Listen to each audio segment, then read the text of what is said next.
আসসালামু আলাইকুম রহমতুল্লাহি ওয়া বারাকাতুহু। আমি ওয়াহিদ মুন্সি চলে আসলাম একটি নতুন ব্লগে। শুক্রবার মানে হচ্ছে আনন্দ কোনো মুহূর্ত। শুক্রবার আসলেই আমার প্রতিদিন 12টার আগেই গোসল টোসল সেরে মসজিদে যাওয়ার জন্য রেডি হয়ে থাকি। এদিকে মসজিদে যাওয়ার জন্য যাচ্ছি আর আমার পিছনে পিছনে জেনে ছুটছি মসজিদে যাওয়ার জন্য। শুক্রবার মানে হচ্ছে একটা আনন্দ কোনো মুহূর্ত। সেই শুক্রবারের জন্য আমরা গরিবরা অনেকে বসে থাকি কখন আসবে, কারণ এটা হচ্ছে আমাদের হজের দিন। শুক্রবার অনেক কিছু আমাদের হয়ে থাকে, বিশেষ করে অনেক আয়োজন হয়ে থাকে অনেক সময়, কিন্তু আজ এই শুক্রবারের জন্য অনেকে অপেক্ষা করছি। নামাজে যাচ্ছি মসজিদে, বাড়ি থেকে বের হচ্ছি। আলহামদুলিল্লাহ প্রতি সপ্তাহে একটা শুক্রবার পাই, সেটা অনেক আনন্দ করা মুহূর্ত কাটাই আর অনেকটাই ভালো লাগে, বিশেষ করে আমাদের গরিবের জন্য।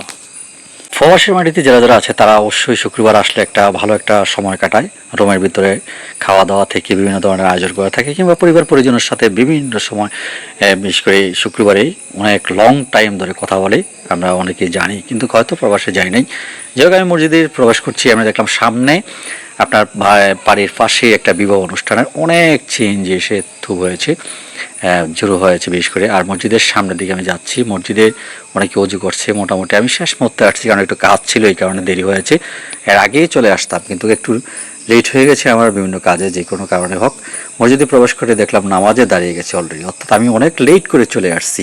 আলহামদুলিল্লাহ অনেক মানুষে আমাদের মসজিদে হয়, এটা আমাদের পূর্বপুরুষ থেকে মসজিদে, এই মসজিদে বিশেষ করে এই গ্রামে মাত্র 3টি জুমা মসজিদ ছিল। তার মধ্যে আমাদের ব্রিটিশ আমল থেকে আমাদের বাড়ির এই মসজিদটি ছিল, এটা আমরা মেরামত করে নতুনভাবে সাজিয়েছি। এদিকে মিষ্টি নিয়ে আসছে মসজিদে, প্রতি সপ্তাহে মিষ্টি নিয়ে আসছে মসজিদে আলহামদুলিল্লাহ। তার কারণ মিষ্টি নিয়ে আসলে আপনাদের বিশেষ করে পাড়া মহল্লার ছোটো ছোটো বাচ্চারা ছুটে আসে মিষ্টির জন্য। আর মিষ্টি যখন নিয়ে আসে মনে করে যে মসজিদে নামাজ পড়লে মিষ্টি দেয়। আপনারা চেষ্টা করবেন সকলেই মসজিদে মিষ্টি দেওয়ার জন্য প্রতি সপ্তাহে।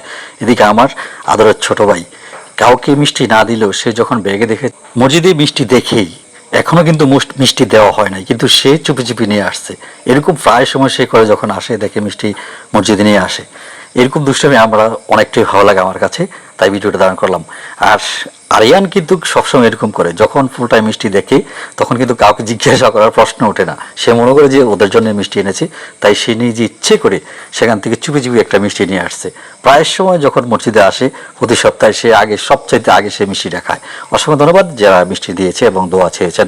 বিশেষ করে প্রতি মহল্লায় এবং প্রতিটা মসজিদে প্রতি শুক্রবারে মিষ্টি দেওয়ার জন্য সকলের কাছে অনুরোধ করছি। তার কারণ হচ্ছে মিষ্টি আর দিলে বাচ্চারা ছুটে আসছে মসজিদে মিষ্টি নেওয়ার জন্য, মনে করে মসজিদে মিষ্টি দেয়। এতে করে মুসল্লির সংখ্যা বাড়ে, আর দিন দিন পোলাপান নামাজের প্রতি আগ্রহ প্রকাশ করে এবং নামাজ পড়তে ইচ্ছুক প্রকাশ করবে। চেষ্টা করবেন সকলে মিষ্টি দেওয়ার জন্য। এদিকে মিষ্টি দেওয়া শুরু করেছে, আমিও চেষ্টা করলাম মিষ্টি নেওয়ার জন্য। যদিও আমি মিষ্টি কম পছন্দ করি, তারপরেও আমি নিলাম, যেহেতু আমার বাগেটা তো ফালানো যায় না। অসংখ্য ধন্যবাদ জানাচ্ছি আজকের এই আয়োজনটা, যারা মিষ্টির আয়োজন করেছেন, আপনাদের প্রতি কৃতজ্ঞ এবং ভালোবাসা থাকবে। আর বিশেষ করে জুমার নামাজ, এটা হচ্ছে আমাদের গরিবের হজের দিন। সকল চেষ্টা করবেন যে অতি দ্রুত মসজিদে আসার জন্য, সকল কাজকর্ম আগে থেকে সেরে ফেলবেন। বিশেষ করে 12টার আগেই গোছল কাউ দূরে একদম পরিষ্কার হয়ে চলে আসবেন মসজিদে। বিশেষ করে শুক্রবারটা হচ্ছে আমাদের গরিবের হজের দিন, এখানে আমরা অবশ্যই আগেই আসতে হবে। যাই হোক, আমার এই ভিডিওটি যদি আপনাদের কাছে ভালো লাগে অবশ্যই শেয়ার করে অন্য শুরু করবেন। আর প্রতিদিন চেষ্টা করবেন প্রতি শুক্রবারে মসজিদে মিষ্টি দেওয়ার জন্য। ভালো লাগলে অবশ্যই শেয়ার করবেন। আমি ওয়াহিদ মুন্সি, আবার আসবো। আসসালামু আলাইকুম রহমতুল্লাহ।